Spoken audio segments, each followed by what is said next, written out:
special emergency season 4 of the Green Noise podcast. 74,000 hectares of the Cederberg burnt. Life-threatening within about 30 seconds. And what happens now? A runaway fire is a different monster completely. Green Noise podcast brought to you by CapeNature.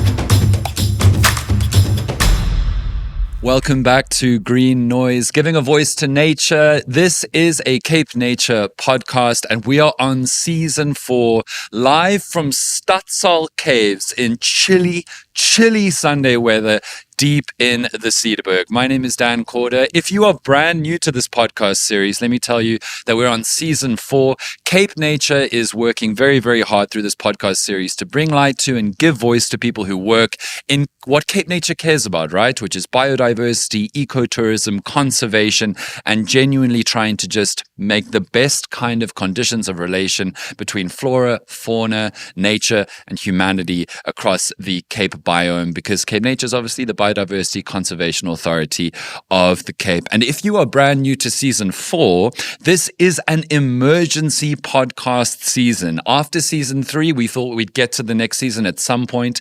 But then, if you don't know, if you aren't connected with the iconic and gorgeous Cederberg mountain range, you may be unaware of these devastating series of fires that happened over festive season here in the heart of the Cederberg, from Algeria right through 8 Cake Pass and beyond in both directions. There were fires around Christmas. There were fires around New Year's, and really, really devastating results. And today we're going to speak to 2 people who are going to be intimately involved in the recovery from the fire, and who are already deeply and have for a long time been deeply involved in the Cederberg from a variety of different human-led projects. I know them both already. It's so wonderful to see you guys in far chillier, but let's be honest, far drier circumstances than the last time I saw you. I'm joined by Blake Dyason from Ravaged Trails and Monique Ruthenberg, who's the CapeNature Conservation Manager for Cederberg Wilderness. Could we start just by talking a little bit about where we all met, where I met the 2 of you last year? It was late May, it was pouring with rain, it was at Driehoek Farm. What was the event, Monique? It was the Keeping It Wild in the Cederberg event. We've now had our 3rd one. Blake? 3, wow. Hey? Yeah. We've also expanded to Keeping It Wild in Rocklands as well. But that was the event. So the event is really about getting people together in the Cederberg, but really focusing on the wildness of the Cederberg. Yes, it's a place where visitors flock to, but it's also a place that we feel it's so important to keep wild, not over-commercialize, not go to just another place, which you could go to in the city. So it has its own brand of luxury, but it's not city luxury. It's wild plants, rock formations. The road is wild. Keep the roads gravel. Keep the roads gravel as much as you can. Yes. Yeah. Absolutely. So that was the event. Maybe Blake can share a bit more about the talks and things that we had. But really, it's about getting conservation-minded people together, people who love the Cederberg. We do a lot of talks. We raise a lot of awareness.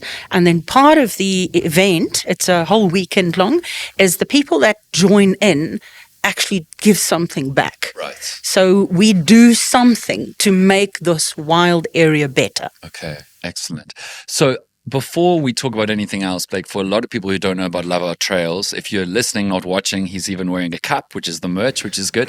But tell us about Ravaged Trails. So Ravaged Trails is really just a movement that I created I think it started in 2014 or 2015. I took a friend on a hike. I live in Cape Town, best day of our life. 35 degrees, not a breath of wind, bragging. Look how beautiful this is. 2,000 people trying to climb this mountain. It's packed. It's just, and there's people overheating. They're sitting on the ground. They're leaving litter. They're leaving food, wrappings. I get to this one rock. There's graffiti all over it. And there's music pumping out of people's backpacks. And that feeling of like almost ecstasy I had earlier of like how proud I am to be able to call this my back garden. It's not, but it's everyone's space that we share, and we feel like we own a part of it in some way. And then I walked down, I was embarrassed. So I messaged to get help. No one responded to tell me how they were cleaning it or what's in place. And I was probably like into my sporting trail world maybe 8 years at that stage, and I'd seen the increase of foot traffic, and that was the tipping point. And so I hosted a cleanup, and on that 4-kilometer section of trail, we had about 100 of my trail friends that volunteered. Wow. Or network, and we picked up 55 full bags of litter. And that was the tipping point where I was like, this is a problem that we have in a cultural way that we respect and behave in nature. Sure. And so that led to like eventually joining like a World Trails Network on conservation stuff, and I got to like help be part of an expedition across Japan where we wrote a trail sustainability manifesto and presented it in Spain, and got working with international trails. And then I realized that trails are not a free space. They're not this corridor to go get an Instagram picture. Trails have history.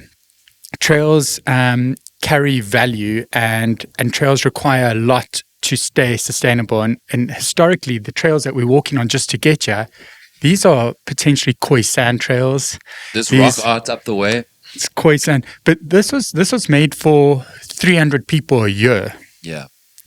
Followed by a few leopard a year and a couple of buck. But it wasn't designed for, Monique can tell us the tourism that we have here, wasn't designed for that. And that was this tipping point of these global conversations of saying trails were designed for purpose originally.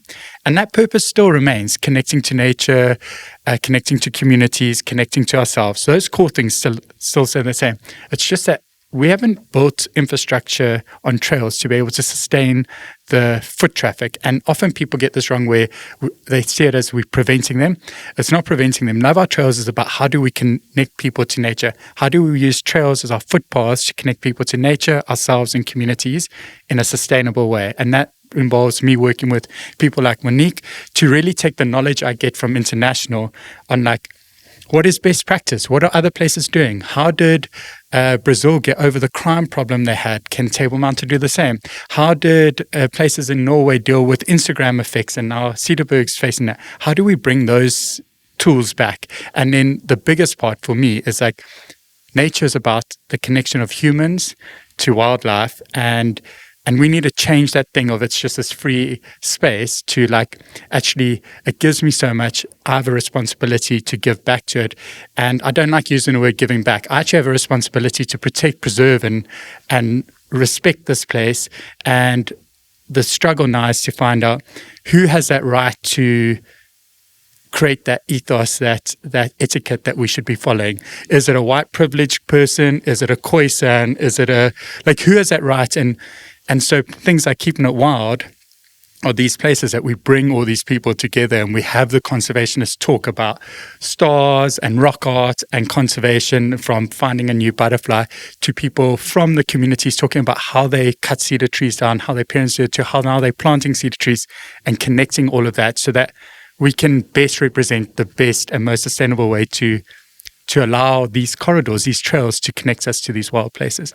I really love the way you described all of that, because it got to highlighting all the different reasons why people love the Cederberg, right? From the hiking to the trails to the luxury stuff, to some wine, to some stargazing, to like tracing the history and heritage of humans in this place, to Cape leopards and the rest. You know all about that in your role, Monique. So tell me a little bit about this fire.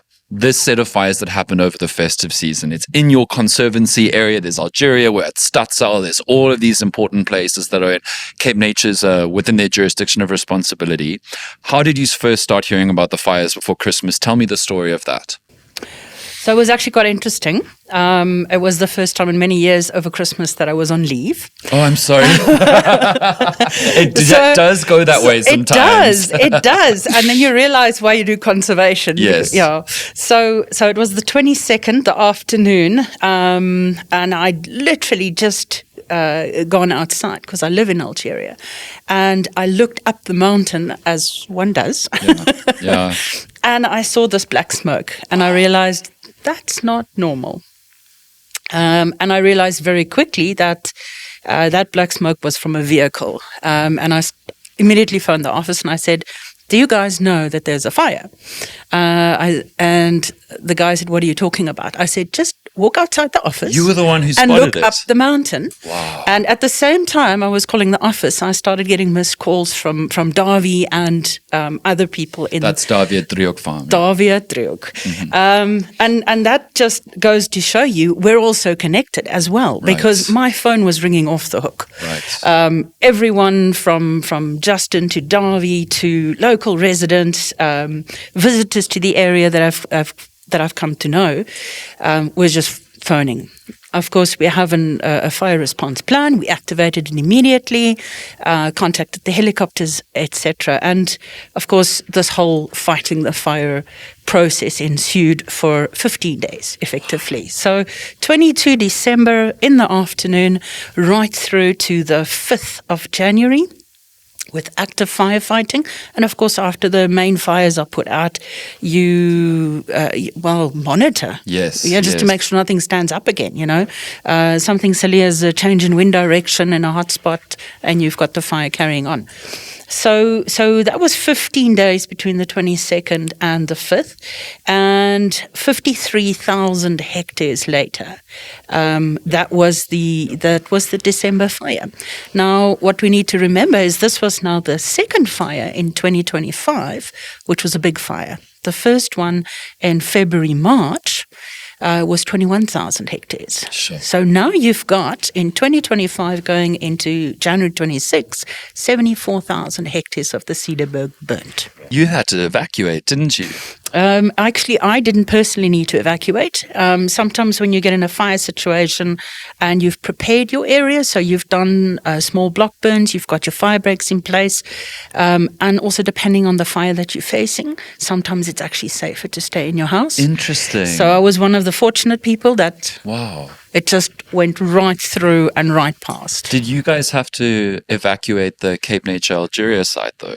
We did evacuate the visitors. This was amazing. Like the Yeah. burn, you can see even now, it got to about 30 meters from the reception. Yes. And then it was like a divine act of God said, we're going to turn the wind around. So we actually did. And what we do with both floods and fires is you obviously monitor your conditions, you monitor your situation, your weather patterns, and you determine your risk. So we determined the risk at this point, and often it is not necessarily because we fear the people are in imminent danger. Sometimes it's a case of we need to move the people out because it's actually easier to move around and work without needing to deal with people panicking. I see. Okay, they're a hindrance. Oh, well, Or you could don't be. really ever want to say people are a hindrance, but for safety It purposes, overcomplicates. it overcomplicates things. So we evacuated Bosherberge as well as Algeria as a safety or precautionary measure, and we continued with firefighting operations. Yeah. Now, you're an experienced conservation manager. What happens after this? What happens after enormous fire? What have you been doing for the last month or so? Probably a lot of stuff. Oh, long days and even longer nights. Yeah. So it's obviously a lot of communication that goes out, closures that have to happen, unfortunately. The closures are both short-term, and then after the initial assessments, we do long-term closures. That sounds funny, but the short-term closures are just to say, please, nobody come in. We need to assess what's damaged. Oh, you're checking the health of the trails and everything else. Checking the Okay. health of everything, and that's your short term. And then once you've determined what the impacts have been, then you have to work out how long is it going to take me I to do the see. repairs and for the recovery. I see. And then you know what your long-term closure is going to look Okay. like. Are there a lot of upset people begging to come in?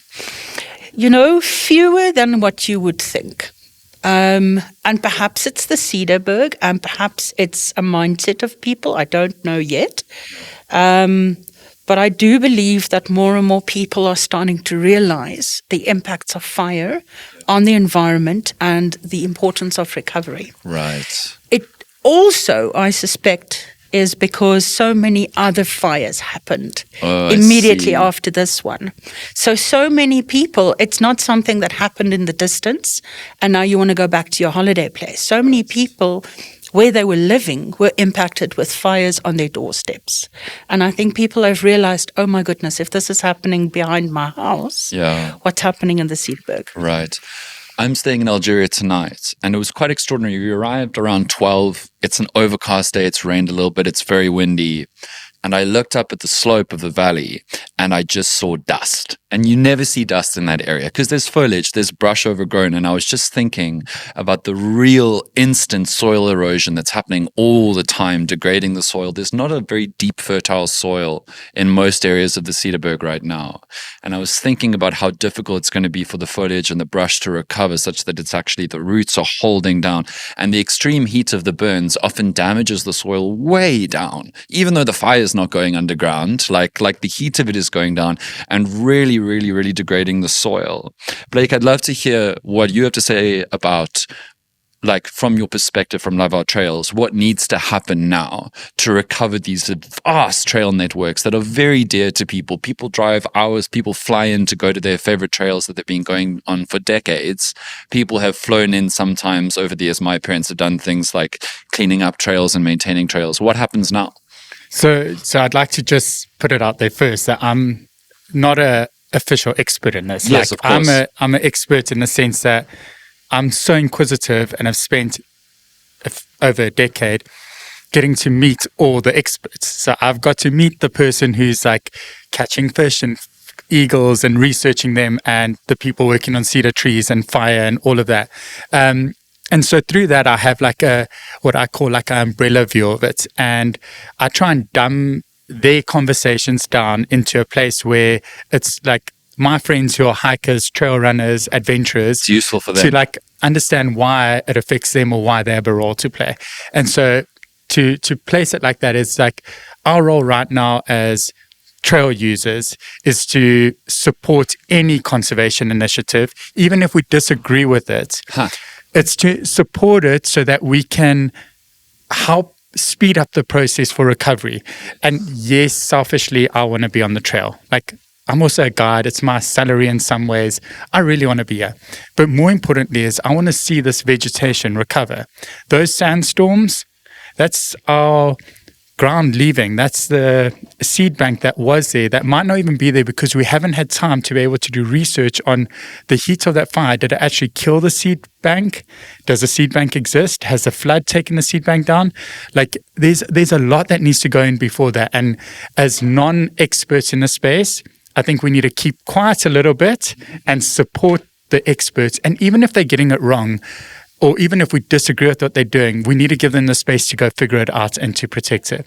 And so I think we need to be a little bit patient. We need to allow them that space, as difficult as it is. That's number one. Number two is to reach out to organizations that are doing work and support them. So like right now, Sustainable Cedar, they've worked with the local communities to plant cedar trees. I think they have about 10,000 saplings laying around that this year they can plant if the water conditions, rain conditions are good. I see. Like what we should be doing is we should be raising money to be able to double that. I see. Because every sapling that you sponsor, you're also creating a job for a local person that lives here to plant it. Through that, you're also creating education in why we keep the area clean, how we preserve the space. There's a lot behind that. So as users, that's a part. The other side is to be like, we're concerned about the animals. Have we thought about reaching out to Megan with the eagle projects or Jeremy with the fish projects? Right now with the extra like dark soil that's ended up, and I don't even know the right terminology, in the water. But I was in the water last weekend. The water temperature at Driehoek right now is about 22 degrees, and at Algeria is 26 degrees. This is almost 10 degrees higher than it normally is. We have no idea what that impact is. And is that going to affect the fish? Is it going to, like, what is the, and so can we reach out and support? Can we add funds? Can we come and do surveys with them? And I think so as trail users, we need to flip our approach right now and be like, I don't need to get a PB up a mountain. I don't need to hike that trail. What I need to do is how can I come here, have a holiday, drink the wine and support local conservation? I see. And Monique, from your perspective now, are you finding that largely people want to help, like people are throwing themselves at your doorstep? What are the most useful interventions that people can provide when you call on them? So, yes, your first question, people are offering help. Just last week, 140 people with Justin Bonello cooking for us. I think 17 trails were assessed. Wow. And there have been 20. Was it 20? Oh, with 20 the in Sunday total, as yeah. well. So 20 trails. I mean, my team with me alone, we wouldn't have been able to do 20 trails in a weekend. I see. But 140 people with a base camp set up, etc. 20 trails assessed. We installed trail signage that says, no entry, burnt area. That would have taken us weeks to get all of those signs up. 44 bags of litter cleaned up. So there's a lot that can be done. You guys have created an incredible thing. You guys are so lucky as a community in the Cederberg, all the work, just the way that there are so many people who want to come and keep this place special. That's amazing. That's really cool. What did you guys find in the assessed trails that you saw? Like, what were the common patterns of discovery? So what was interesting, and which is why we found what we found, is literally the fire, which we put out on the 5th. A month and 4 days later, on the 9th of February, we had a flash flood. 30 mils of rain in 30 minutes. So, excuse me? 30 mils of rain in 30 minutes. Wow. So flash flood. So we had the 23 floods, the 2024 floods, and now immediately after a fire, when everything is open, exposed, barren, soils are just sitting there. We have the wind, the dust devils that you're talking about, and now we had these floods again. And the evidence are on the roads. The evidence is on the footpaths. Sure. We've got trails and tracks that have now got basically mudslides across them. We've got sections that have been eroded because that's the path that the water is following. We've got water bars that are just completely covered. So that's what we're dealing with. So literally for the next 9, 10, 11 months, that's what we're going to need to be clearing. And it's not winter yet. So winter is coming. For the Game of Thrones people, winter is coming. And for those of you who've not been in the Cederberg in winter in the Cederberg is more serious than winter on Game of Thrones. Like, those White Walkers have nothing on the Cederberg flash floods. I remember we were staying at Mount Cedar the one year, and the rain started. We stayed 4 days longer. No one could come in or out. And eventually you're trying to drive out, and the little bridges that used to be there anymore, they're no longer there. That's very intense. So what goes into recovering a trail to the point where us humans can use it again safely, like in terms of restoring access when it's been flash flooded and fired and eroded and dust bowled? So the first thing is to obviously control the water that is still coming down, and that often could be something as simple as sandbagging in some areas. It could be water bars. It could be culverts, which is construction work. And we use natural material. Again, we don't want to construct things in the Cederberg that's not natural. Again, we want to keep it wild. So we're using natural stones, natural logs in the area. You've got to remove the excess soil. You've got to get the water off the path. You've got to install the signage. Some cases, you've got to reroute the trail entirely. And often when you're doing trail work in good weather conditions, because that's when people are out, right?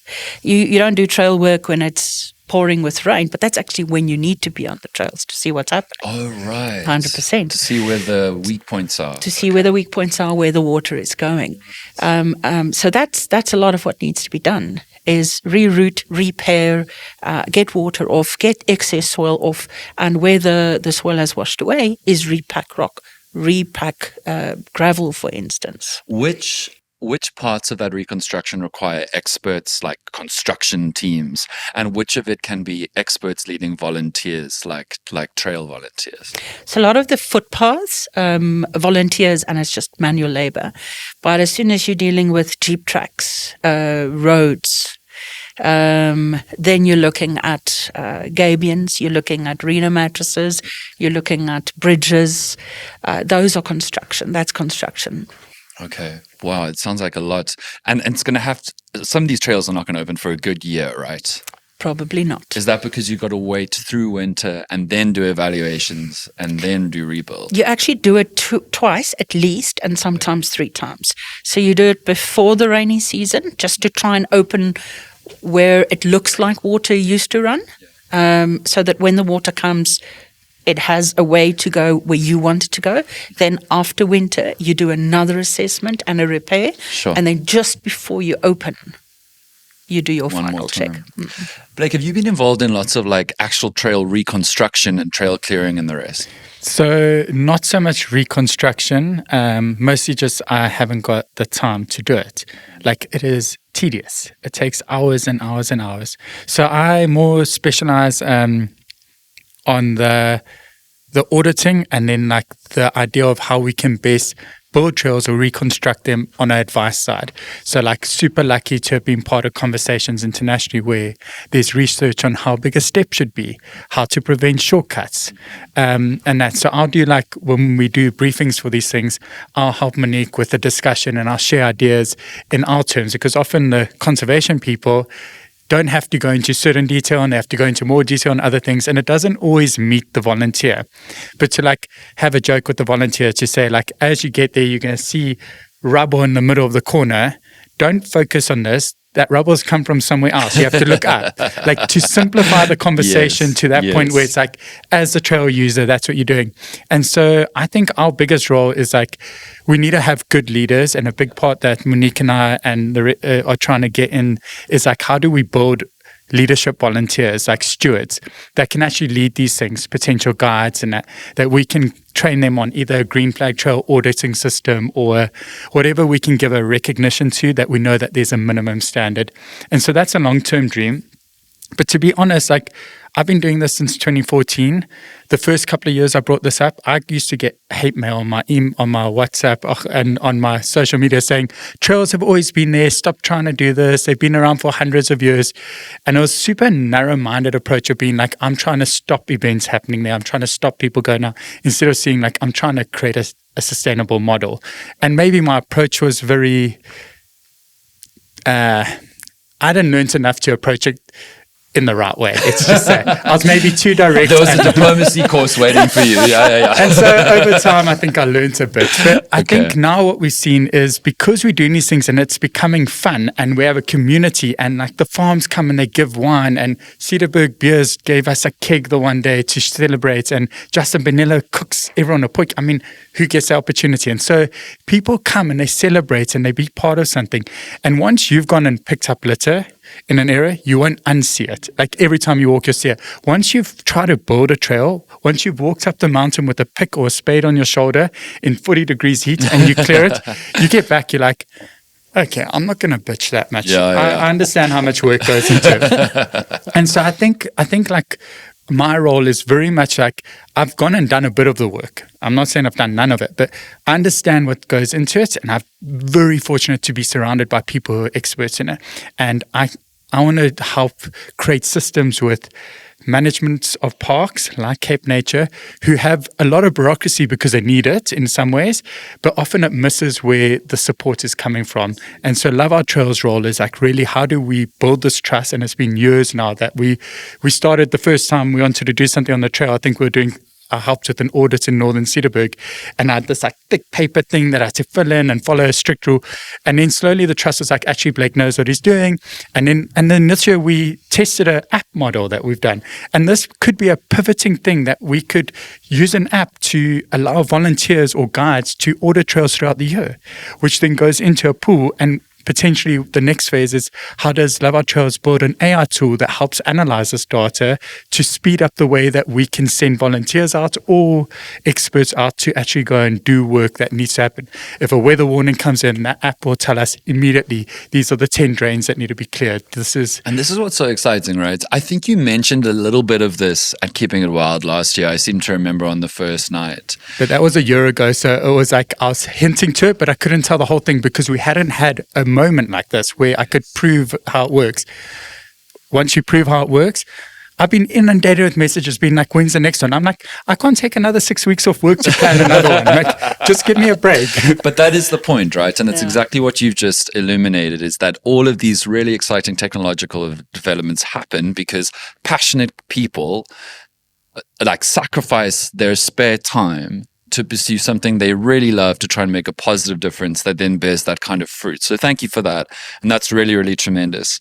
Monique, I want to close by asking you, what happens if there's another fire in the Cederberg right now? Like, the Cederberg has always, like, part of its charm is that it's almost uniquely unwelcoming to humans in like a charming way. It's like deeply inhospitable in some ways. There's extreme weather events all the time. You've mentioned 3 floods in the last 4 years. You've mentioned all these fires and the rest of it. We know that the Cederberg is either too cold, too hot, too wet, or too dry. And you're just you're doing your best. It must be a wild thing to be the conservation manager here. But what would happen if there is a fire now in the Cederberg? Do you feel like there's a silver lining from these last few fires where everyone's better prepared now, more sensitive to it, more alert to it, working harder to try to upskill? Yeah, so I look at life that every crisis is an opportunity. It makes you more resilient. It teaches you many lessons. It joins people and nature together. So there's a lot of opportunities in every crisis. I'd like to be optimistic and say we're not likely to have a fire of this extent in probably the next at least 5 years, because of the fuels that would be necessary to have such an extensive fire. However, if you're looking 7 to 10 years, the veld is ready to burn again. Even in the Cederberg, even in an area where it's not lush fynbos like you imagine in Hottentot, Holland, or Jonkershoek in those places where veld is burning every 3 years in some places. So it's less likely to happen to this extent in the near future. But if we had to have another fire of this extent in, let's say, 7 years, there would be massive species loss. I see. The recovery after another fire and another flood would just be so much longer. Yeah. So we need to prepare. We need to rebuild. We are preparing. Yeah. We are building back better. We need to scale better. We are becoming more resilient. We are becoming better at disaster management. We are becoming better at activating people. And it's really through partnerships. Yeah. It's not always about throwing money at a problem, because money doesn't fix the problem. People fix the problem. Yeah. So it's about activating the right people at the right time. Right. And it's time. I get you. Well, it's such a delight to see you both again in chillier but drier circumstances. And it's so good to know that people like both of you are involved in caring for this place that we all love so much. Thank you so much for listening or watching this latest episode of Green Noise, the emergency podcast season for and about the Cederberg.